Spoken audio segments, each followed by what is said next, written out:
Welcome to టీ10 నేను Revathi. Road ప్రమాదాల నివారణ భారతదేశంలో అతిపెద్ద సవాలుగా మారింది. దేశంలో ఏటా సుమారు 5 లక్షల రోడ్డు ప్రమాదాలు జరుగుతుంటే వాటిలో 1,50,000 మంది దుర్మరణం పాలవుతున్నారు. వేల కుటుంబాలు ఆర్థిక మానసిక భారం మోస్తున్నాయి. ఆప్తులను కోల్పోయి ఎన్నో కుటుంబాలు కన్నీరు మున్నీరు అవుతున్నాయి. గతేడాది డిసెంబర్ నుంచి ఈ ఏడాది జనవరి 5 వరకు ఈ కొద్ది కాలంలోనే తెలంగాణలో 80 మందికి పైగా దుర్మరణం చెందినట్లు పోలీస్ వర్గాల సమాచారం. ఆంధ్రప్రదేశ్ లోనూ ఇదే పరిస్థితి. దేశంలో మిగతా రాష్ట్రాల్లో ఇంతకంటే ఎక్కువగానే ఉన్నాయంటే ప్రమాదాల తీవ్రత ఎలా ఉందో అర్థమవుతోంది. ఈ దుర్ఘటనలు వ్యక్తిగత సామాజిక జీవితాలపై తీవ్రమైన ప్రభావం చూపుతున్నాయి. రోడ్లు విస్తరిస్తున్నా, ఆధునీకరిస్తున్నా, సాంకేతికంగా తీర్చిదిద్దుతున్నా, ప్రమాదాల నివారణకు ఏటేటా భద్రతా వారోత్సవాలు చేపడుతున్నా, కఠినమైన చర్యలు తీసుకువస్తున్నా ప్రమాదాలు, మృతుల సంఖ్య తగ్గకపోగా రోజు రోజుకు ఆ సంఖ్య పెరుగుతుండటం ఆందోళనకరం.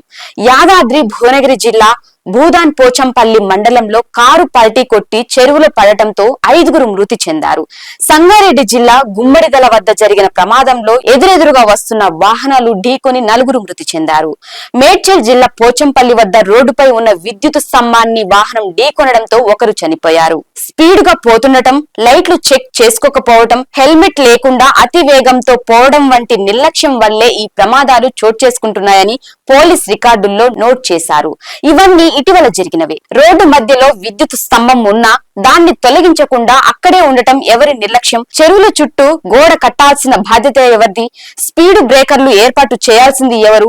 వివిధ రకాల వాహనాలు వేర్వేరుగా పోవడానికి రోడ్లపై లైన్లు ఎవరు ఏర్పాటు చేయాలి? సైకిల్ పోవడానికి ప్రత్యేకమైన దారి లేదంటే రోడ్ల నిర్వహణ ఎలా ఉందో అర్థం చేసుకోవచ్చు. పనిష్మెంట్ల పేరుతో 219 చట్టంతో సవరణలు కఠినంగా అమలు చేస్తున్నామని, అయినా ప్రమాదాలు తగ్గడం లేదని కేంద్ర రవాణా శాఖ మంత్రి గడ్కరీ సెలవిచ్చారు. ఈ AI వంటి కెమెరాల ఆధారంగా చలాన్లు జారీ చేసిన, వందల్లో పెనాల్టీలు వేలకు పెంచిన ఉపయోగం లేకుండా పోయింది. కేంద్రంలో బీజేపీ ప్రభుత్వం వచ్చాక జనంపై భారాలు వేయడం తప్ప మౌలిక సదుపాయాలు కల్పించిన దాఖలాలు లేవు. హైదరాబాద్ వంటి నగరాల్లో ఫుట్పాత్ల మీద ప్రమాదాలు చోటు చేసుకుంటున్నాయి. ఈ ఘోరాలకు మానవ తప్పిదం ఎంతుందో పాలకుల నిర్లక్ష్యము అంతకంటే ఎక్కువగా ఉంది. దీనికంతటికి సరైన రహదారి వ్యవస్థను అభివృద్ధి చేయడంలో కేంద్రం విఫలమైంది. రోడ్ల నాణ్యత, రూపకల్పన, నిర్వహణ ప్రభావంపై రోడ్డు భద్రత ఆధారపడి ఉంటుంది. ఇది వాస్తవం. గతంలో కేంద్ర ప్రభుత్వం ఏర్పాటు చేసిన సుందర్ కమిటీ గాని, సుప్రీంకోర్టు చేసిన సూచనలు గాని రోడ్ల నిర్వహణపైనే చేశాయి. మన దగ్గర ఉన్న రోడ్లకు తగ్గ రీతిలో వాహనాలు తయారీ లేవని నిపుణులు చెబుతున్నారు.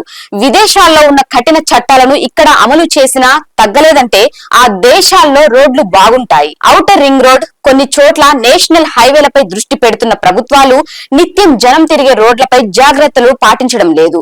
ఔటర్ రింగ్ రోడ్ల వద్ద తగు చర్యలు తీసుకుంటున్నామని చెబుతున్నా అవి తూతూ మంత్రంగానే ఉన్నాయి. PPP పద్ధతిలో రోడ్ల నిర్వహణకు ఇచ్చేసి చేతులు దులిపేసుకుంటున్నారు. ప్రమాదం అంటే అనుకోకుండా జరిగేది. ప్రమాదం జరిగినప్పుడు తప్ప అవి జరగకుండా ఏమి చేస్తే బాగుంటుందన్న దానిపై కేంద్ర రాష్ట్ర ప్రభుత్వాలకు ఆలోచన లేకపోవడం బాధాకరం. అభివృద్ధి చెందిన దేశాల తరహాలో ఆన్ రోడ్డు అంబులెన్స్ సౌకర్యం కల్పించడం వల్ల ప్రమాదాలు జరిగిన ప్రాణాపాయాన్ని నివారించవచ్చు. కేరళలో సేవ్ కేరళ ప్రాజెక్టు పేరుతో ప్రమాదాలు నివారణకు చర్యలు తీసుకుంటుంది అక్కడి ప్రభుత్వం. కేంద్రంతో పాటు మిగతా ప్రభుత్వాలు చాలా చోట్ల స్థానికుల అవసరాలను నిర్లక్ష్యం చేయడం వల్లే పెద్ద ఎత్తున ప్రాణాలు కోల్పోతున్న పరిస్థితులు ఉన్నాయి. డ్రైవర్లకు పని గంటలను ఖచ్చితంగా పెట్టాలి. అవి లేకపోవడంతో నిద్రలేమితో ప్రమాదాలు చోటు చేసుకుంటున్నాయి. చిన్న వయసులోనే రోడ్డు భద్రతపై పిల్లలకు అవగాహన కల్పించాలి. వాహనాల రద్దీకి అనుగుణంగా రోడ్డు వెడల్పు ఉండాలి.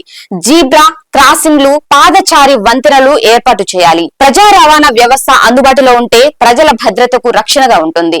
ఇష్ట నడిచే ప్రైవేటు వాహనాలను నియంత్రించాలి. దీనిపై మీ కామెంట్ తెలియజేయండి. ఇది ఇవాల్టి న్యూస్. చూస్తూనే ఉన్నది టీ10.